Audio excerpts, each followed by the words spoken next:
ఎల్కారం గ్రామ కాంగ్రెస్ పార్టీ బలపరిచిన అభ్యర్థి కుంటిగోర శ్రీనివాస గారితో ఉన్నాము. సార్ చెప్పండి, ఎల్కారం గ్రామంలో సర్పంచ్ అభ్యర్థిగా పోటీ చేశారు కదా, మీరు ఎల్కారం గ్రామ ప్రజలకు ఏం అడగాలనుకుంటున్నారు? ఎల్కారం గ్రామ ప్రజలందరికీ నా శిరస్సు వంచి నా పాదాభివందనం చేసుకుంటున్నాను. నా యొక్క గుర్తు కత్తెర గుర్తుపై ఓటు వేసి నన్ను భారీ మెజార్టీతో గెలిపించాలి అని నా యొక్క ప్రార్థన చేసుకుంటున్నా. అన్న, ఎల్కారం గ్రామంలో మీరు ఆదర్శ గ్రామం తీర్చిదిద్దన్నారు కదా, ఏ పనులు చేసి ఆదర్శ గ్రామంగా మారుస్తారు? నన్ను భారీ మెజార్టీతో గెలిపిస్తే నేను మీ అందరికీ, గ్రామ ప్రజలందరికీ ఎల్లవేళలా మీకు అందుబాటులో ఉంటూ ఏ ఒక్కరికి మన ఎల్కారం గ్రామంలో ఏ ఒక్కరికి ఏ కష్టం వచ్చినా కానీ ఆ కుటుంబానికి ఒక పెద్దన్నలాగా ఉంటాను. ఏ ఒక్క చిన్న సమస్య వచ్చినా కానీ ఎప్పుడైనా 24 గంటలు నా ఇంటి తలుపులు తెరిచే ఉంటాయని నేను మనవి చేస్తున్నా. అంటే ఎలాంటి హామీలతో మీరు ముందుకు పోతున్నా ప్రజలకి? అదేవిధంగా ఎలాంటి హామీలు అంటే గత పాలకులు వదిలేసినటువంటి హామీలు చాలా ఉన్నాయి. అదేవిధంగా మన గ్రామంలో మనకు నూతన గ్రామ పంచాయతీ భవనం అవసరం ఉన్నది. ఎందుకంటే అది చాలా శిథిల వ్యవస్థ కిందకి చేరింది. నాకు ఓటేసి నన్ను గెలిపించినట్టుకుంటే నూతన గ్రామ పంచాయతీ భవనాన్ని నిర్మిస్తానని హామీ ఇస్తున్నాను. అదేవిధంగా మన గ్రామంలో ఎస్సీ కమ్యూనిటీ హాల్ లేదు. అది చాలాసార్లు మన పెద్దలు ప్రపోజల్ పెట్టారు కానీ అది రాలేదు. కానీ నా కత్తెర గుర్తుపై ఓటు వేసి నన్ను భారీ మేరతో గెలిపిస్తే ఎస్సీ కమ్యూనిటీ హాల్ కూడా నిర్మిస్తానని మాట ఇస్తున్నాను.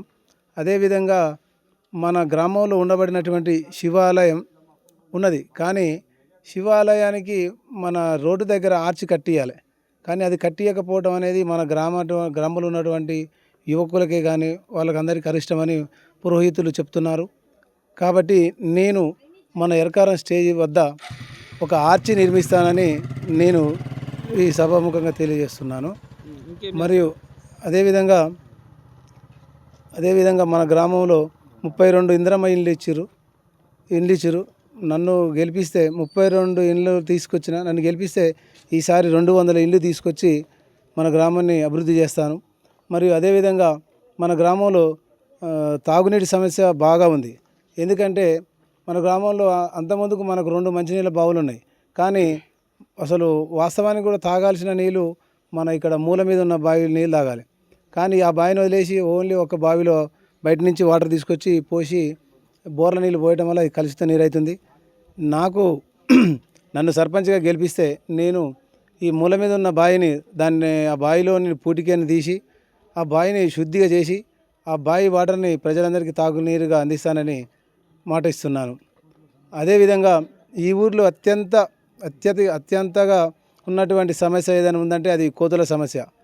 తప్పకుండా నన్ను గెలిపిస్తే నేను కోతులని పట్టించి అలాంటి కోతుల బెడద లేకుండా చేస్తానని మాట ఇస్తున్నాను.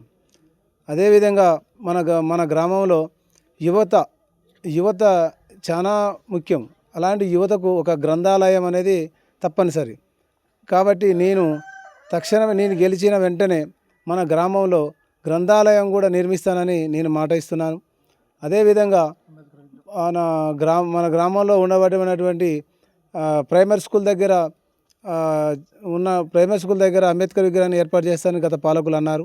అని ఏదో చేసిరు, దాన్ని వదిలేసినారు. కానీ నేను గెలిచిన వెంటనే అక్కడ ఒక అంబేద్కర్ విగ్రహాన్ని కూడా ఏర్పాటు చేస్తానని నేను మాట ఇస్తున్నాను. అదేవిధంగా మన బతుకమ్మ సెంటర్ దగ్గర కుల మతాలకు అతీతంగా బతుకమ్మ సెంటర్ దగ్గర ఛత్రపతి శివాజీ విగ్రహాన్ని కూడా నిర్మిస్తానని మాట ఇస్తున్నాను. అదేవిధంగా మన గ్రామంలో యాదవుల ఆరాధ్య దైవమైనటువంటి గంగదేవమ్మ గుడి కూడా చాలా శిథిల వ్యవస్థలో ఉన్నది. అక్కడికి కనీసం మనం పోయి ఒక కొబ్బరికాయ కొట్టాలన్నా కానీ కొట్టలేని పరిస్థితి. ఎందుకంటే అక్కడికి బాట సరిగా లేదు. నేను గెలిచిన వెంటనే మా పెద్దలు సర్వోత్తమ రెడ్డి గారితో, కుప్పల వేనారెడ్డి గారితో, పోతు భాస్కర్ గారితో, కోతి కాపరెడ్డి గారితో వారి సలహాలతోటి మన ఎల్కారం గ్రామం నుండి గంగదేమ గుడి దాకా బీటీ రోడ్డు నిర్మిస్తానని, ఆ గంగదేమ గుడికి కావలసినటువంటి సకల సౌకర్యాలు అందిస్తానని యాదవులందరికీ నేను మాట ఇస్తున్నాను. అదేవిధంగా గ్రామంలో కుల మతాలకు అతీతంగా ఎవరైనా సరే, నిరుపేదలైనా సరే, ఎవరైనా చనిపోయినట్టుకుంటే వాళ్ళందరికీ కూడా నా శాయశక్తుల కొద్దీ వారందరికీ ఒక అరకింట బియ్యం కూడా ఇస్తానని మాట ఇస్తున్నాను. అదేవిధంగా మన గ్రామంలో గత పాలకులు వదిలేసినటువంటి శ్మశాన వాటిక అది అస్తవ్యస్తంగా మారింది. దాని పైకప్పు అసలు లేచిపోయింది. కానీ గత పాలకులు ఎవరు కూడా దాన్ని పట్టించుకోలేరు. దాన్ని అదే నిర్వీర్యంగా అధ్వానంగా ఉంది. కానీ నేను గెలిచిన వెంటనే శ్మశాన వాటికని అసలు ఒక సుందర రూపంగా, అంటే ఒక మినీ ట్యాంక్ బండ్ లాగా, అసలు ఇది శ్మశాన వాటికనా లేకపోతే అసలు ఇది ఒక పార్కున అన్న విధంగా తీర్చిదిద్దుతానని నేను ఒక మాట ఇస్తున్నాను. అదేవిధంగా శాంతినగర్లో కూడా కొన్ని చిన్న చిన్న సమస్యలు చెప్పిర్రు. అక్కడ స్కూలు స్కూలు ఒక బోరు అన్ని అక్రమాలకు గురైనవని ఒక అన్నారు. నేను కూడా వాటిని వెంటనే నేను గెలిచిన వెంటనే స్కూల్ కూడా మా పెద్దలు సర్వతోన్నతి గారితో మాట్లాడి స్కూల్ని కూడా మళ్ళీ గ్రామ ప్రజలకు శాంతినగర్ వాసులకు అందిస్తా.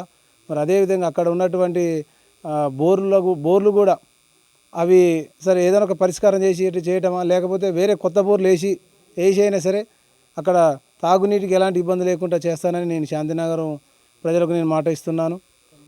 అదేవిధంగా అక్కడ పోయిన పాలకులు అక్కడ ఓట్లు దండుకున్నారే తప్ప అక్కడ గుడి కట్టి ఇస్తాము మేము అని చెప్పి ఒక మాట ఇచ్చి తప్పుకున్నారు. కానీ మేము ఈరోజు ఒక మాట ఇచ్చినాం. అక్కడ శాంతినగర్ ప్రజలకు మాట ఇచ్చింటిమి. వారకు నేను తప్పకుండా అక్కడ ఒక రామాలయం గుడి కట్టిస్తానని కూడా మాట ఇస్తున్నాం. అదేవిధంగా మన గ్రామంలో మినరల్ వాటర్ అందరికి ఈ మధ్య ఎక్కువ కూడా మినరల్ వాటర్ తాగుతున్నారు. తాగటం మూలంగా మినరల్ వాటరు వాటికి ఎక్కువ ఖర్చు అవుతుంది. కాబట్టి ప్రభుత్వ సహకారంతో స్వర్గీయులు రామరెడ్డి దామోదర్ రెడ్డి గారి పేరు మీద మన గ్రామంలో ఒక మినీ వాటర్ ప్లాంట్ను నిర్మిస్తానని కూడా ఈ గ్రామ ప్రజలకు మాటిస్తున్నాను. స్కూల్లో మన ఎల్కారం గ్రామంలో ఒకప్పుడు ఏ క్లాసులోనైనా సరే క్లాస్కు 50 నుంచి 60 మంది తగ్గకుండా ఉండవలసినటువంటి పరిస్థితి. కానీ ఈరోజు స్కూలు అధ్వానంగా మారినాయి. కనీసం ఏ ఒక్క స్కూల్లో కూడా 10 నుంచి 20 మంది, అంటే 10 నుంచి 15 మంది, ఇంకా తక్కువ మంది ఉన్నారు తప్ప ఎక్కువ లేరు. నేను స్కూల్కు కూడా ప్రైమరీ స్కూలే కానివ్వండి, జిల్లా పరిషత్ స్కూల్ కానివ్వండి, ఈ 2 స్కూళ్ళకు కూడా వాటిని అందులో పిల్లల సంఖ్య పదుల సంఖ్యలో పెరిగేటట్టు నేను చర్య తీసుకుంటానని చెప్పి గ్రామ ప్రజలకు మాటిస్తున్నాను. ఇంకేమైనా ఉన్నాయా మీరు ఆదర్శ గ్రామంగా తీర్చిదిద్దారు?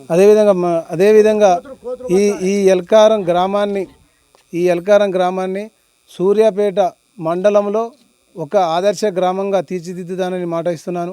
అదేవిధంగా ఈ గ్రామంలో ఎలాంటి కక్షపూరితమైన రాజకీయాలకు తావివ్వకుండా ప్రజలందరినీ అన్నదమ్ములాగా కలుపుకుంటూ అందరి నోట్లో నాలుకలాగా అందరినీ కలుపుకుంటూ ఈ గ్రామంలో ఉన్నటువంటి యువతనే కానీ, పెద్దలనే కానీ, మహిళలనే కానీ ఏ ఒక్కరు కూడా ఎలాంటి అసౌకర్యాలు కలగకుండా అందరినీ కలుపుకుంటూ పోతానని మాట ఇస్తున్నాను.